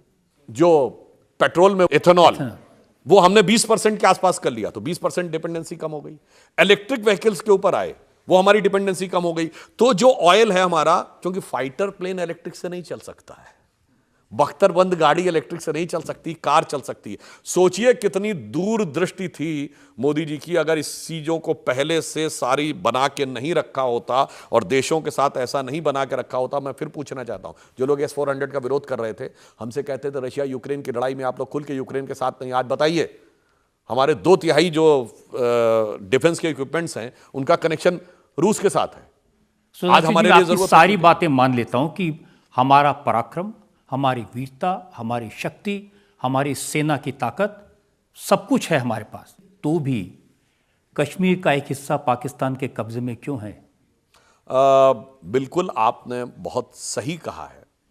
कश्मीर का एक हिस्सा पाकिस्तान के कब्जे में है, और दूसरा हिस्सा ऐसा था जिसके पास 2 झंडे थे अगस्त 2019 से पहले, जिसके लिए अटल जी के मुंह से पंक्ति निकली थी कि 15 अगस्त का दिन कहता आज़ादी अभी अधूरी है, सपने सच होने बाकी हैं, रावी की शपथ न पूरी है। रावी के तट पर 1930 में स्वराज्य का वो हुआ था। तो अगर देखें तो 5 अगस्त 2019 के बाद जब जम्मू कश्मीर यूनियन टेरिटरी बन गया, तो आधा काम तो पूरा हो गया। अब आगे का जो रेजोल्यूशन है भविष्य में उचित मौके पर, और मेरा यह मानना है वहीं अंदर ये हालात होंगे। भाई हम तो मानते पीओके की जनता तो हमारी है, क्योंकि हमने तो सीट रिजर्व कर रखी है जम्मू कश्मीर असेंबली में। तो चिंता मत करिए, आने वाला वक्त खुद ब खुद ऐसा आएगा। ये डायरेक्ट एक्शन की धमकी देकर ये देश बना था, ये डायरेक्ट एक्शन ही इसको निपटाएगा। आपकी अदालत में अगला इल्जाम। आपकी अदालत में बीजेपी पर आरोप है कि उनकी विदेश नीति फेल हो गई। देखिए, पाकिस्तान के वजीर आजम जब तकरीर कर रहे थे पॉज होने के बाद आपके मुताबिक, तो उन्होंने कहा कि अमेरिका को भी धन्यवाद, चीन को भी धन्यवाद, कतर को भी धन्यवाद, यूएई को भी। उन्होंने दुनिया भर के देशों के नाम लिए, किसी को पापा का, किसी को भाई का, किसी को डैडी का, सबको। लेकिन राहुल गांधी की शिकायत है कि भारत को सपोर्ट करने कोई मुल्क नहीं आया। बड़ी मज़ेदार बात है, अगर वो इतने सारे लोगों को, किसी को भाई जान, किसी को बाप और किसी को चचा जान, किसी को ताऊ बना रहा है, तो आप समझ लीजिए कहाँ कहाँ सर पटका होगा पाकिस्तान ने जाकर। ये तो इकबालिया बयान है पाकिस्तान के प्रधानमंत्री का। हमें किसी से बात करने की जरूरत नहीं पड़ी। जयशंकर जी ने बहुत साफ कहा है, जिस किसी ने बात किया उन्होंने कहा बात बायलैटरल होगी, जो बात करनी है पाकिस्तान हमसे करे। हमने तो बहुत साफ कर दिया था। और जहां तक ये बात है फॉरेन पॉलिसी की बात, तो मैं कहना चाहूँगा मोदी जी के आने के बाद भारत की जो फॉरेन पॉलिसी जिस मुकाम पे पहुंची है, जो मैंने अभी बोला था, रिपीट कर देना चाहता हूँ, डिफेंस के ही कॉन्टेक्स्ट में हमें S-400 रशिया से मिली, जबकि हम क्वाड के सदस्य थे। S-400 देने के बावजूद अमेरिका हमको प्रीडेटर ड्रोन देने को तैयार हुआ, जबकि हम नाटो के मेंबर नहीं हैं। उसके बाद भी हमने राफेल भी लिया, जबकि हमने अमेरिका से फाइटर नहीं लिया। और हमको फ्रांस ने भी सपोर्ट किया। हमने इजराइल से भी सिस्टम लिया है। हमने दुनिया के तमाम देशों के साथ अच्छा कोलैबोरेशन किया है। और एक और बात आप समझिए, मेरे ख्याल से करीब 21 देशों के देशों ने तो मोदी जी को अपना हाईएस्ट सिविलियन अवार्ड भी दिया है। इससे ज्यादा और क्या होगा कि इस कॉन्फ्लिक्ट में मुस्लिम देशों के दो बड़े पोल्स हैं, सऊदी अरब जो सुन्नी मुस्लिम वर्ल्ड का सबसे बड़ा पोल, ईरान जो शिया मुस्लिम वर्ल्ड का, दोनों ने कंडेम किया टेररिज्म को और पाकिस्तान के फेवर में कोई बयान नहीं दिया। अब अगर इसके बाद भी किसी को ना समझ में आए, और with due respect to everybody, आपको पता है कि सन 71 की लड़ाई में आधा दर्जन भारत के खिलाफ प्रस्ताव सिक्योरिटी काउंसिल में आए थे। बात की बात में सोवियत रूस को वीटो करना पड़ता था। 7 दिसंबर 1971 को 100 से अधिक देशों ने भारत के विरुद्ध वोटिंग की थी। आज क्या यूएन में किसी प्रकार का कोई प्रस्ताव की चूं भी आई है? एक चीज हुई है, आईएमएफ का लोन पाकिस्तान को मिल गया। हाँ, ये पहलगाम के हमले के बाद भी, पहलगाम में जो उन्होंने कातिलाना हरकत की उसके बावजूद आईएमएफ का लोन पाकिस्तान को मिला। हाँ, जो आपने बात कही है ये भी बात बहुत समझने लायक है। आईएमएफ का जो लोन इस बार मिला है पाकिस्तान को, उसमें 11 एडिशनल शर्तें डाली गई, और वो शर्तें जो कह रहा है ना कि हवा रोक देंगे, सांस रोक देंगे, वो लगभग सांसें रोकने वाली हैं। उन शर्तों में ये भी है कि आपको ये लॉ पास करके अपनी पार्लियामेंट से पास करना पड़ेगा। अब पाकिस्तान के सामने समस्या क्या आएगी? 1 हफ्ते का लगभग उसके पास फॉरेन एक्सचेंज रिजर्व है, आईएमएफ से लोन ले रहा है। अगर लड़ाई में जिस ढंग की तबाही हुई है, अब वो अपने हथियार खरीदे कि अनाज खरीदे? अगर वो हथियार खरीदेगा तो जनता उसके खिलाफ खड़ी होती नजर आएगी, अनाज खरीदेगा तो सीमा पार से मोदी का हुआ दिखाई पड़ेगा। तो मुझे लगता है एक ऐसी कैच 22 सिचुएशन में वो पड़ा है। और जहां तक जो लोग आईएमएफ के इसकी बात करते हैं, तो फिर पूरी बात करिए ना। आईएमएफ की चीफ क्रिस्टलिना जॉर्जिवा ने कहा है कि इस साल भारत 15% ग्रोथ रेट के साथ वर्ल्ड का ग्रोथ का इंजन बन के उभरेगा और दुनिया में सबसे ज्यादा ग्रोथ में इंक्लूड करने वाला देश भारत होगा। एक दौर था, वो पुरानी फिल्म थी ना, जब जीरो दिया मेरे भारत ने, उससे पहले प्राण क्या बोलता है मनोज कुमार से? India's contribution to the world is 0, 0 and 0। आज आईएमएफ की चीफ करे India's contribution to the growth is going to be 15%, और एक तरफ वो कटोरा ले खड़ा है। अच्छा, फिर भी लोगों को लगता है कि ये बराबरी का मामला है। मतलब एक तरफ है, ट्रंप को लगता है बराबरी का मामला, हमें तो नहीं लगता। जिन लोगों को लगता है उनको देखिए, वो तो उनको खुद पता है। आपको पता है कि क्या कोई ट्रेड हो सकता है क्या अमेरिका का पाकिस्तान के साथ? बहुत मामूली। हमारा 131 बिलियन। देखिए, मैं आपको बताऊं, जो विपक्ष के नेताओं ने, कांग्रेस के नेताओं ने क्या कहा, उन्होंने कहा कि विदेश नीति कारगर नहीं हुई, इसलिए अब ऑल पार्टी डेलीगेशन भेजने पड़े, विरोधी दलों के नेताओं की मदद लेनी पड़ी भारत का केस दुनिया को बताने के लिए। देखिए, हमारी स्थिति सदा से है, हम विपक्ष में थे तो मैंने बताया अटल जी नेतृत्व करने गए थे, हम सत्ता पक्ष में है तो सबको साथ में। विदेश नीति की बात जहां तक ये बताना चाहता हूं, 26/11 हमले के बाद 16 जुलाई 2009 को एक न्यूट्रल डेस्टिनेशन इजिप्ट के शर्म अल शेख में जाकर मनमोहन सिंह जी की सरकार ने, भारत और पाकिस्तान ने ज्वाइंट डिक्लेरेशन साइन किया। Anybody can go and check the press release of ministry of external affairs, government of India. वो क्या कहते हैं साहब? शांति वार्ता प्रभावित नहीं होगी आतंकवाद से। Terrorist activities will not be affected by the composite dialogue, they should not be bracketed. मतलब आपने कह दिया शांति वार्ता, आतंक होता रहेगा, शांति वार्ता होती रहेगी। इधर मोदी जी ने कहा टेरर और टॉक साथ में नहीं होगी। उन्होंने कहा खून भी बहेगा, पानी बहेगा, मोदी जी ने कहा खून और पानी नहीं बहेगा। और एक और बात बताएं आपको, उस डायलॉग में बलूचिस्तान का नाम ले लिया गिलानी ने, जो उस समय प्राइम मिनिस्टर था। एमईए के उसमें लिखा हुआ है प्रेस रिलीज में कि prime minister Gilani has also said that he is having some input on Balochistan. यानी भारत सरकार ने मान लिया कि अगर हम कह रहे हैं कि वो कश्मीर में इन्वॉल्व है तो हम बलूचिस्तान में इन्वॉल्व हैं। गजब की साहब फॉरेन की डिप्लोमेसी थी, ऐसी तो किसी को देखने को नहीं मिली होगी। और लास्ट में एक पॉइंट कहूं, जो इनकी डिप्लोमेसी फॉरेन की क्या थी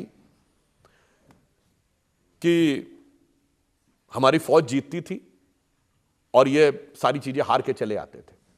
जो विदेश नीति कांग्रेस सरकार की रही तो आधा कश्मीर गया, आधा पंजाब चला गया पाकिस्तान में, आधा बंगाल चला गया बांग्लादेश में। तो एक ही लाइन में कहूं, इनकी विदेश नीति ये थी कि पंजाब गया, कश्मीर गया और चला बंगाल गया, और चीन के हाथों मानसरोवर का ऊंचा भाल गया। एक लाइन में समझ लीजिए सारी बात क्यों थी। और ये क्यों थी, कारण जानते क्या थी? एक पंक्ति में कहूंगा, हो चुकी यहां पर गूंज बहुत अब शांति शांति के नारों की, तो आवश्यकता है आन पड़ी तलवारों की झनकारों की। देखिए, दो बातें। एक तो संजय राउत जैसे नेता हैं, वो ये कह रहे हैं कि ये जो डेलीगेशंस गए हैं, ये टूरिज्म डिपार्टमेंट खोल दिया है मोदी जी ने, टेरर के नाम पर टूर एंड ट्रैवल कंपनी खोली है। संजय राउत जी की पार्टी की तो सांसद गई हुई हैं, राज्यसभा की मेंबर हैं, उन्हीं की पार्टी से प्रियंका चतुर्वेदी जी, तो काहे नहीं रोका आपने? मतलब अपना सांसद ही भेजेंगे, फिर यहां से बात भी करेंगे। और कांग्रेस का तो और मजेदार बात है, वो कहता मुझे आपत्ति है इसके ऊपर। अरे भाई, शशि थरूर जी फॉरेन अफेयर्स कमेटी के चेयरमैन हैं और वो खुद डिप्लोमेट रहे हैं, क्यों नहीं जाना चाहिए उनको? सलमान खुर्शीद विदेश मंत्री रहे, मनीष तिवारी कितने आर्टिकल्स लिखते हैं उसके ऊपर। मगर कांग्रेस में जानते क्या है, अविश्वास का आलम यह है कि उनको सरकार पे भरोसा नहीं, सेना पे भरोसा नहीं, ठीक, अब तो अपनी पार्टी के नेताओं पर भरोसा नहीं। उन्हें लगता है ये बाहर जाएगा पता नहीं क्या हो जाएगा। हो सकता भाई कांग्रेस को लगता है ये बाहर इन लोगों के बड़े लिंक फैले हुए हैं ना, सोरोस और जाने क्या क्या आ रहे हैं, तो इनको लगता हो हमारी पार्टी का कोई ऐसा आदमी ना चला जाए जिसको कुछ वो भी लिंक मिल जाए, तो ऐसा ना हो कल के दिन वो हमारे खिलाफ हो जाए। इसलिए शायद उनके मन में ये भय रहता है। तो मुझे लगता है कांग्रेस को वहम से बाहर आना चाहिए, ईमानदारी से साथ में खड़ा होना चाहिए। जिसे कहते हैं ना, वहम का इलाज तो हकीम लुकमान भी नहीं कर सकते। जैसे हमारे यहाँ धनवंतर वैद्य माने जाते हैं, तो मुस्लिम परंपरा में हकीम लुकमान माने जाते हैं। तो मैं कांग्रेस से कहूँगा वहम करना छोड़ दीजिए। जो एक शेर है कि इसमें क्या रखा है देखे है जो तू आन के पास, बदगुमा वहम की दारू नहीं लुकमान के पास।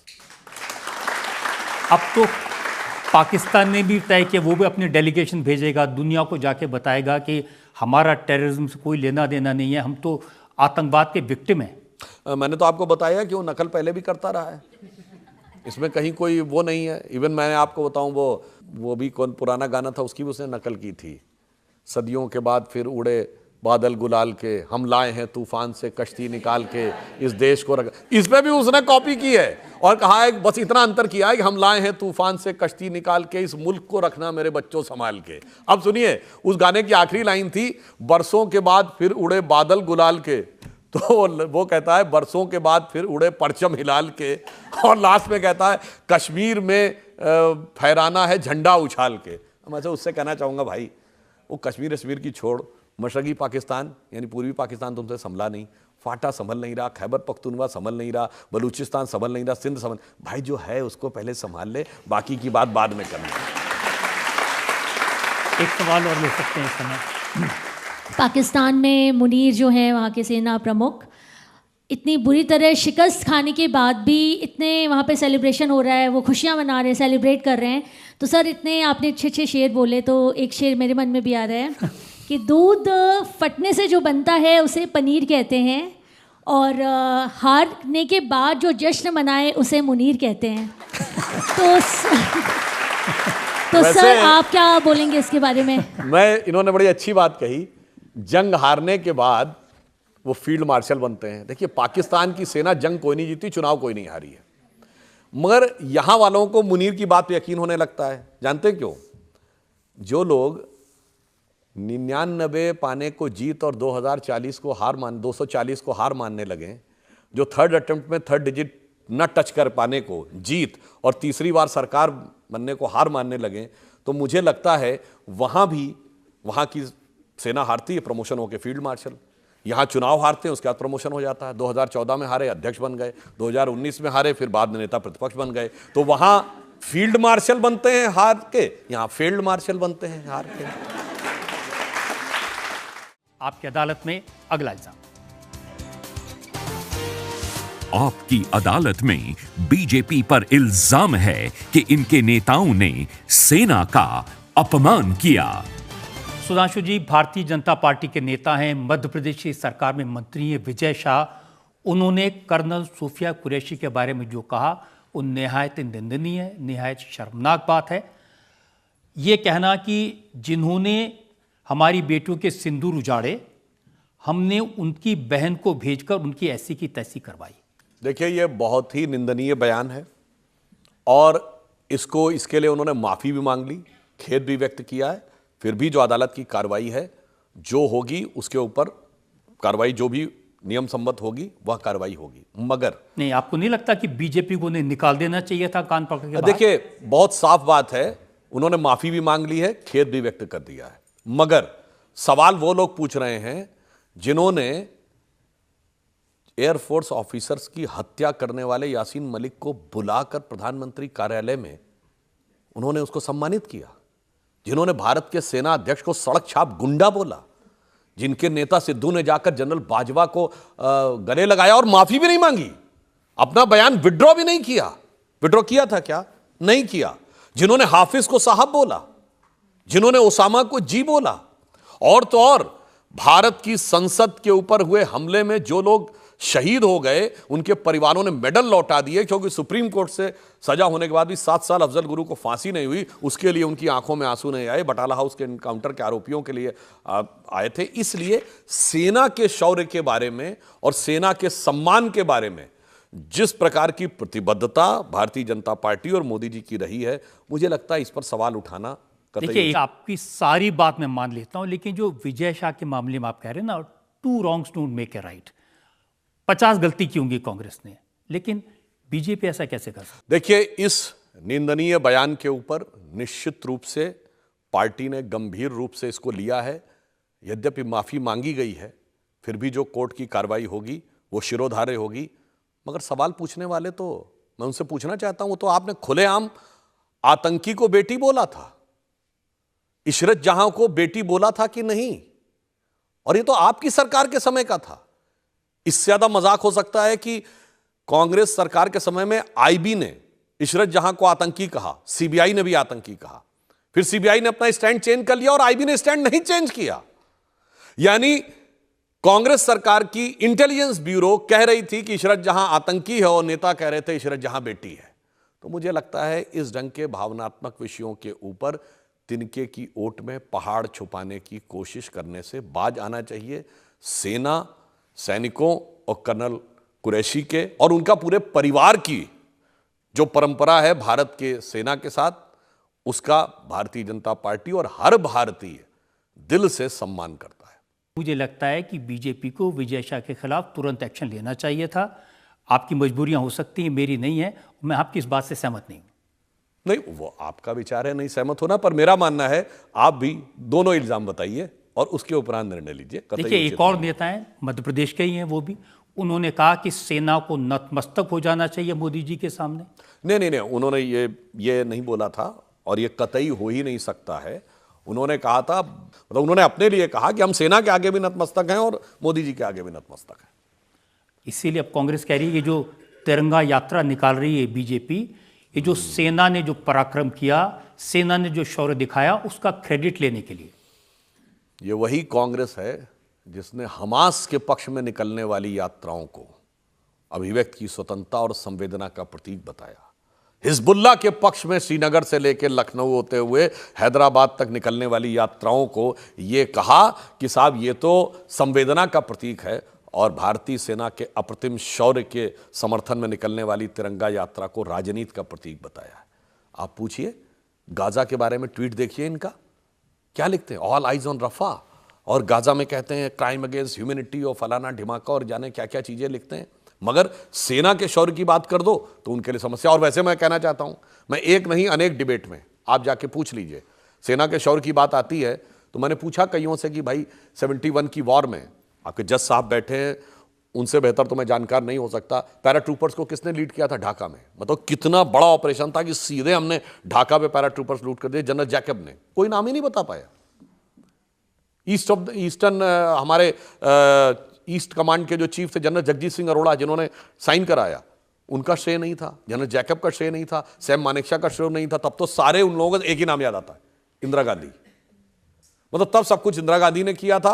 अब सेना, हमने कहा हमने कभी श्रेय नहीं लिया। अब तीनों बातों में देखिए, 2016 में प्रेस कॉन्फ्रेंस किसने की? Director general military operation. 2019 में किसने किया? एयरफोर्स ने। 2025 में किसने किया? सेना की 2 बेटियों ने, 2 ऑफिसर्स ने। तो हमने राजनीति नहीं की है, सेना ने किया और हमने उसको बताया। सेना ने बताया, हमने कहा बहुत अच्छा किया। राजनीति उन्होंने की कि हमेशा श्रेय खुद लेने का प्रयास किया। अब तो वो कह रहे हैं कि मोदी जी श्रेय लेने की कोशिश कर रहे हैं ऑपरेशन सिंदूर का। देखिए, मोदी जी के कार्यकाल में सेना का मनोबल भी बढ़ा है, आत्मबल भी बढ़ा है, और जो सैन्य बल है वो भी बढ़ा है। हम किसी चीज को श्रेय लेने का प्रयास नहीं करते। कारण क्या है कि सेना के पक्ष में जिस प्रकार से हमारी सरकार आने के बाद, मैं एक छोटा सा उदाहरण देना चाहता हूं। एटॉमिक एक्सप्लोजन अटल जी की सरकार में हुआ था 98 में, 74 में भी हुआ था। क्या अंतर था? 74 में भारत ने कहा, इससे पहले भारत बताता है, रूस और अमेरिका दोनों ने अनाउंस कर दिया। 98 में अमेरिका को पता नहीं लगा जब तक भारत ने अनाउंस नहीं किया। 74 में उन्होंने कहा नहीं नहीं हमने शांतिपूर्ण कार्य के लिए किया है। 98 में हमने कहा ना, शांतिपूर्ण कार्य के लिए नहीं किया, we are the nuclear state. हमने अपने को न्यूक्लियर स्टेट डिक्लेयर किया, सेना का मनोबल बढ़ाया। मोदी जी आए तो हमने न्यूक्लियर सबमरीन, न्यूक्लियर मिसाइल और जहाज, यानी जल थल नभ, तीनों में हमने उनको न्यूक्लियर से इंपावर्ड किया। अब उसकी बात देखिए, सेना के सम्मान की एक ही बात कहता हूं, दोबारा रिपीट कर दे रहा हूं। इन्होंने यासीन मलिक को बुलाकर प्रधानमंत्री कार्यालय में सम्मानित किया, जिसने एयरफोर्स के अधिकारियों की हत्या का आरोप था। मोदी जी ने किसको बुलाया? 2015 में वीर अब्दुल हमीद की शहादत की 50वीं वर्षगांठ हुई तो उनके पूरे परिवार और पत्नी को बुलाकर प्रधानमंत्री आवास में सम्मानित किया। सेना का सम्मान यह होता है, ना कि वो ये क्या कहते थे, zero tolerance on human rights, यानी सेना के ऊपर कार्रवाई होती रहे। हमने कहा जीरो टॉलरेंस ऑन टेरर।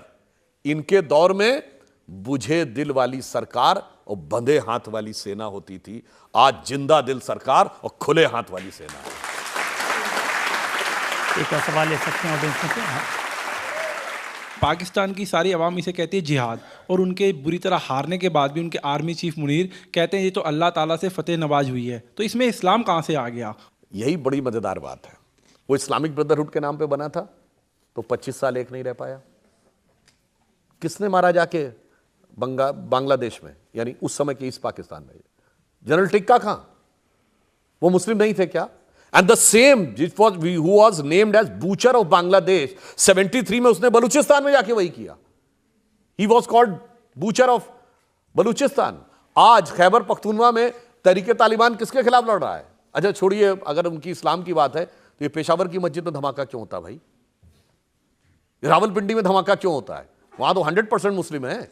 इसीलिए ये जो फैकेट था कि हमने इस्लाम के नाम पर किया हुआ है, वह भी अब टूटता हुआ नजर आ रहा। मगर मैं, ये जो आपने सवाल किया है, ये इसलिए बहुत इंपॉर्टेंट है कि आज उनको ये लगता है, ये प्रमाण है कि वो भारत के द्वारा निर्णायक रूप से हरा दिए गए हैं। इसलिए उनको सिर्फ धार्मिक और मजहबी बातों का सहारा। इसलिए आपने देखा होगा, जितने आपने वीडियो फुटेज भी देखे होंगे, तो उनके प्राइम मिनिस्टर अल्लाह के फजलो करम से, अल्लाह के फजलो करम से ये हुआ है। इतनी बार उन्होंने इंशाअल्लाह, अल्हम्दुलिल्लाह इतनी बार बोला है, हमारे यहां तो किसी ने नहीं बोला। तो इसलिए अंतर क्या है? और वैसे ऑन द लाइटर नोट कहूं कि वो अल्लाह के फजलो करम से उनका काम नहीं चल रहा है, बने थे कांग्रेस के रहमो करम से और चल रहे हैं चीन के रहमो करम से इस समय। और इस पर मैं आपको मैं अपना अनुभव बताता हूं, और ये मैं पाकिस्तान के आवाम को एड्रेस करते हुए कह रहा हूं। मुझे विदेश में पाकिस्तान के एक नेता मिले और ऐसी बात होने लगी, तो मैंने कहा अच्छा ये बताइए, आज़ादी के इतने साल हो गए, पार्टीशन के बाद आपको क्या लगता है, आपने खोया या पाया?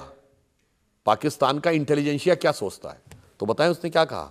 सच सच बताऊं पाकिस्तान का इंटेलिजेंसिया क्या सोचता है? मैंने कहा बताइए। उसने कहा पाकिस्तान का इंटेलिजेंसिया ये कहता हम तो आज़ाद हुए ही कब। तो मैंने कहा आज़ाद नहीं हुए तो 47 में क्या हुआ? And now mark the world. उसने कहा आज़ाद 47 से पहले हमारे मुल्क का पावर सेंटर लंदन था, उसके बाद वॉशिंगटन हो गया और अब बीजिंग हो रहा है। उन्होंने कहा हमें तो कभी आज़ादी मिली ही नहीं। ख्वाजा आसिफ से लेके जनरल मुशर्रफ बोल चुके हैं we were doing the dirty work of western countries, यानी। और आज भी आप देख लीजिए, जो देश भीख मांग रहा है उससे ट्रेड की बात क्या हो रही है? तमाम कंपनियां जाकर उनके जो बचे खुचे मिनरल हैं उसको भी ले लेना चाहती है। चाइना ने सीपैक में पूरा का पूरा कब्जा कर लिया है। मतलब मैं कहूँगा, एक कहावत होती है, मैं किसी का सम्मान नहीं करना चाहता, कहावत होती है नंगा नहाएगा क्या और निचोड़ेगा क्या। मगर यहां तो जो बचा हुआ है खून भी निचोड़ने में लगे हुए हैं। इसीलिए मैं कह रहा हूं कि आज तो पाकिस्तान की स्थिति क्या हो गई है, और इसे उस विचार ने वहां तक पहुंचाया है जो इस्लामिक ब्रदरहुड के नाम पे बना था। मतलब मैं कहूंगा जब से बना है पाकिस्तान, पाकिस्तान के मुसलमानों का नुकसान है नुकसान। सुधांशु जी, हमने आपसे हर तरह के सवाल पूछे, मुश्किल वक्त था, लेकिन आपने सारे सवालों के बड़े बेबाकी से जवाब दिए। आज हमने मुकदमा चलाया भारतीय जनता पार्टी के प्रवक्ता सुधांशु त्रिवेदी पर। मुकदमा था भारतीय जनता पार्टी पर, मुकदमा था बीजेपी की सरकार पर, ऑपरेशन सिंदूर पर। सुधांशु त्रिवेदी ने हर सवाल का बेबाकी से जवाब दिया। अब सुनेंगे आपकी अदालत में आज मुकदमे पर एयर कमांडो रिटायर्ड एएस बहल का फैसला। सुधांशु जी, आपकी गवर्नमेंट और मेरी भी गवर्नमेंट और आपकी पार्टी के ऊपर बहुत सारे इल्ज़ामात लगे और बहुत ही सीरियस इल्ज़ामात थे, चाहे वो ऑप सिंदूर के बारे में थे, आईएमएफ के बारे में थे, फॉरेन पॉलिसी के बारे में थे या ट्रंप की मध्यस्थता के बारे में थे। लेकिन ये तो मुझे भी मानना पड़ेगा कि जिन शब्दों का आपने इस्तेमाल किया और जो तर्क आपने दिया, और मैं ऑडियंस को देख रहा था, जो उनके अंदर आश्वासन आ रहा था, वो आश्वस्त दिख रहे थे मुझे, तो कहीं ना कहीं इन सभी जो इल्ज़ामात थे मुझे उसको खारिज करना पड़ेगा। और इन इल्ज़ामात के ऊपर मैं ज़्यादा विश्वास नहीं कर पाऊंगा। लेकिन जो चीज़ मुझे सबसे अच्छी लगी वो आपका था कि आज का भारत घुसता है, घर में घुसता है, मारता है, बताता है और विश्व को भी जागृत करता है। वो चीज़ मुझे बहुत अच्छी लगी। और साथ में मैं ये भी कहना चाहूँगा, मैंने 4 लाइनें आपके लिए इसी टाइम बैठे बैठे लिखी हैं, जैसे आप सबको बता रहे थे। तो अगर रजत जी, या बिल्कुल, शब्दों के शिल्पी, विचारों के वीर, तर्क में पारंगत, राजनीति के धीर, जहां हो भ्रम का अंधकार, वहां बने आप देश की पुकार।